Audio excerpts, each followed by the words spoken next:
دغه عصیب ځواک څه دلته ناست او حمزه صاحب دوی خو نه انسان وژلی نه کومه 14 کلنه 15 کلنه نجلۍ سره واده کړی په زوره او نه وطن تباه کړی او نه غصب کړی. ولې تاسو په دې غږیږئ؟ ولې په هغه انسانانو نه غږیږئ ملا صاحبانو چې 40 کاله انسانان وژلي، 40 کاله خلک د وطن نه فراري کړي دي او در په دره کړي دي او کفار ته محتاج کړي. تر ټولو محتاج هیواد افغانستان ده چې کفار ته محتاج یو، ستنې ته محتاج یو، موټر ته محتاج یو، برق ته محتاج یو، هر څه ته محتاج یو. تاسو ولې په هغې نه غږیږئ؟ تاسو ولې په انتحاریانو نه غږیږئ؟ تاسو ولې په هغه سیستمونو نه غږیږئ چې موږ بدبختۍ ته بولي؟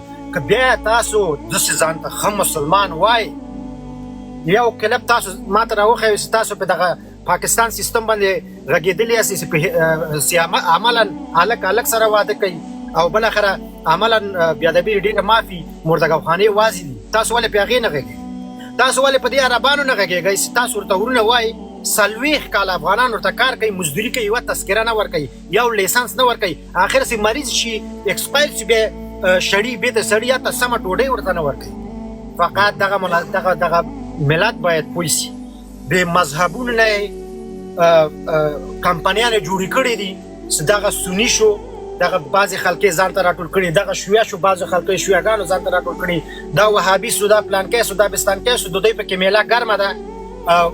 خلک مسلمانان یو بل سره اچولي، یو بل خوري، یو بل وژني. په خدای مې د قسم وي دوی دومره ډارن دي، ځواک صاحب دومره ډارن دي چې دغه یو نفر د دوی ملا وښیه چې دغه ندیم په مقابل کې ولاړ وي یا دغه طالبانو په مقابل کې یو خبره کړې وي، ټول چپ ناست دي.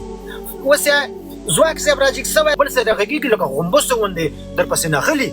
ګوره لکه غازي صاحب امان الله خان پسې ونه ختل، لکه دغه ډاکټر صاحب نجیب پسې ونه ختل، همدغسې اوس دغه تاسو پسې نښتي دي. موږ بیا د خلک بدبختۍ ته وایي ملته د آسیب غوندې ځوانانو شاته، د حمزه غوندې ځوانانو شاته، خوشحال صاحب دغه نور چې د دوی تقدس د منځ نه وړي، د دوی منافقت تاسو ته ښکاره کوي، همدام وخته ورسره ودرېږئ. ګوره بیا به سر ټکوئ لکه ډاکټر صاحب نجیب پسې هم څه ټکوو، بیا به سر ټکوئ لکه دا نور مشران چې همدغسې دوی ذلیله کړه.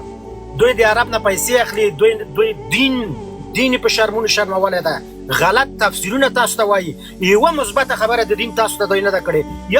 یو مسجد کې یو جومات کې ماته وښیه چې دې خلکو یو مثبت آیت ما ته ویلي، 2-3 فرمانونه ورکړي، ټول فرمانونه د جنسیت د ښځه داسې ده او ښځه داسې ده. وروره قرآن خو ډېر یو لوی دین ده، ته مثبت هغه د خوشحالۍ خبرې موږ ته وکړه، د سعادت خبرې موږ ته وکړه.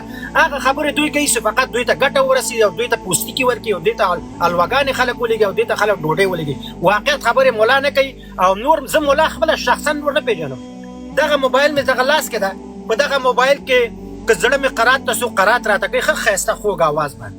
اذان ته مې که زړه سو اذان راته کوي، که نکاح تړم همدې کې خطبه پراته ده، همدغه چالانه ومه.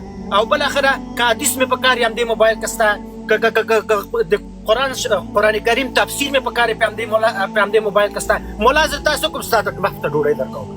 دا خلک همدې په خاطر موږ نه پرېږدي چې زده کړه وکړو. پرېږدي چې اوس زموږ جای اوس دا نور نیسي که نه، پرېږدي چې دغه خلک هوښیار شو. زموږ قصه مفته ده، ولا که څوک یو مړۍ ډوډۍ موږ ته راکړي. نو خدای دې تاسو ته اجرونه درکړي. آصف خان خبره هم ناچله ده. زمونږ اصلي بنیاد چې ته قرآن کریم ده او اصلي بنیاد زمونږ احادیث دي. که کومه موضوع کې موږ جام پاتې کېږو، همدغه ګوګل ته به مراجعه کوو، انټرنټ ته به مراجعه کوو او ترجمه دار قرآن شریف ته به مراجعه کوو. نو ستاسو ملایان زمونږ په کار نه وي او ستاسو څېرې موږ ته ښکاره شوي دي چې تاسو د دین تجاران هستئ. کمپنیانې واضح کړي دي شیعه او سني په نوم خلکو نه پیسې غلا کوئ. او دغه نوروز په ارتباط ما سره ډېر غټ ثبوتونه دي. انشاءالله د کار راسې رخصت شوم بیا دوی باندې زه خپله مې لایف پیسم. خدای تاسو ته عزت درکړي. مننه، خیر اوسئ.